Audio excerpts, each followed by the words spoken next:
রাজশাহীতে চড়া মশলার বাজার। কেজি প্রতি গরম মশলার দাম বেড়েছে 50 থেকে 60 টাকা। এ নিয়ে আরও জানাতে নগরীর সাহেব বাজার থেকে যুক্ত হয়েছেন রাকিবুল হাসান। রাকিব, মশলা জাতীয় পণ্যের দাম বাড়ার কারণ কি? এ নিয়ে বিক্রেতারা কি বলছেন?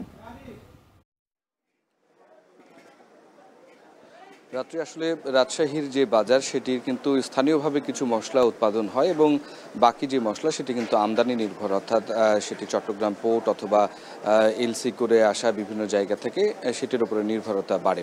সুতরাং সেই জায়গা থেকে আসলে রাজশাহীর বাজারে যে সমস্ত মশলাগুলো পাওয়া যায় সেগুলোর অধিকাংশই যখন আমদানি নির্ভর তখন কিন্তু আসলে আমদানির উপরেই এর দামটি আসলে নির্ধারণ হয়। এবং আপনি জানেন যে আসন্ন যে ঈদুল আজহা সেইটির উপর নির্ভর করেও আসলে বাজারে যে বেচাকেনা বেড়েছে, সেই অনুযায়ী আসলে যে সরবরাহ সেটির কারণে কিছু কিছু মশলার আসলে দাম আসলে বেড়েছে। আমরা আজকে সকাল থেকে বাজারে যেটি আসলে লক্ষ্য করছিলাম যে এলাচের দাম আগে যেখানে 4600 টাকা কেজি দরে ছিল, অর্থাৎ 460 টাকা শ দরে বিক্রি হতো, সেটি কিন্তু আজকের বাজারে 480 টাকা শ দরে বিক্রি হচ্ছে। জিরার দাম যেখানে 550 টাকা ছিল সেখানে 600 টাকা কেজি দরে বিক্রি হচ্ছে।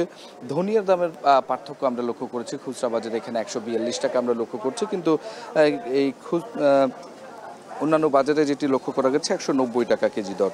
এবং পাইকারি বাজারে যেখানে 65 থেকে 80 টাকা আদার দর, সেখানে কিন্তু খুচরা বাজারে 100 টাকা দর উঠেছে। এবং বিক্রেতারা বলছে আসলে বিভিন্ন ধরনের পার্থক্য রয়েছে, যার কারণে আসলে এই দামটি পার্থক্য হয়ে থাকে। মানের পার্থক্যের অজুহাত দিচ্ছেন তারা।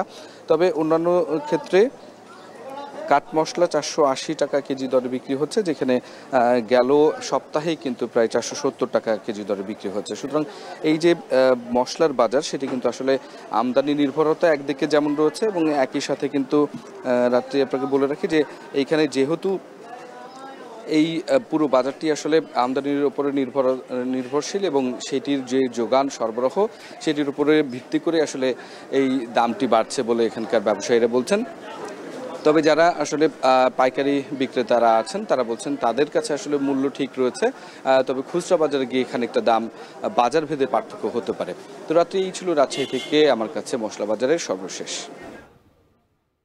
রাজশাহীর মশলা বাজার থেকে যুক্ত ছিলেন রাকিবুল হাসান।